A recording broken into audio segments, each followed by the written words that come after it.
এখন জানো আমি চা বাগানের ধারে বসে ময়ূরের ডাক শুনতে শুনতে তোমাদের জন্য ভিডিও এডিট করছি। অ্যাজ আ কন্টেন্ট ক্রিয়েটার এর থেকে আনন্দের বিষয় আমার কাছে আর কি হতে পারে বলো তো। যাই হোক, গতকাল রাতে আমরা ফ্যামিলি ট্যুরে এসেছি নর্থ বেঙ্গলে।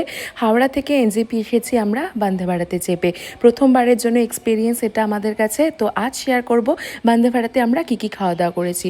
সকালবেলা 5:55 ট্রেন ছিল, তো সকালে ট্রেনে উঠতেই দিয়ে দিয়েছে এই ইনস্ট্যান্ট টি মেকার, আর তার সাথে ছিল দুটো ডাইজেস্টিভ বিস্কিট।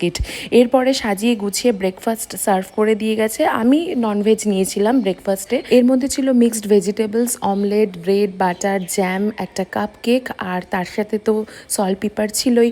আর সৌভিক নিয়েছিল ভেজ অপশান, তো ওখানে ভেজিটেবল চপ দিয়েছিল, যার মধ্যে আমি একটা টেস্ট করে দেখেছি। দুপুরের মিলেতে কিন্তু ওরা তেমনই সাজিয়ে গুছিয়ে দিয়েছে। আমি ননভেজ নিয়েছিলাম। ছিল এর মধ্যে রাইস, ডাল, আলু ভাজা, চিকেন কষা, আর শেষ পাতে ছিল টক দই। আর ভেজ অপশানে কিন্তু এই চিকেনের বদলে ছিল পনির। আর লাঞ্চের কিছুক্ষণ পরেই ওরা দিয়ে গিয়েছিল এই আইসক্রিম। এই তো ছিল বন্দে ভারতের খাওয়া দাওয়া, যেটা তোমাদের সাথে শেয়ার করলাম। দেখা হচ্ছে তোমাদের সাথে নতুন ভিডিও নিয়ে।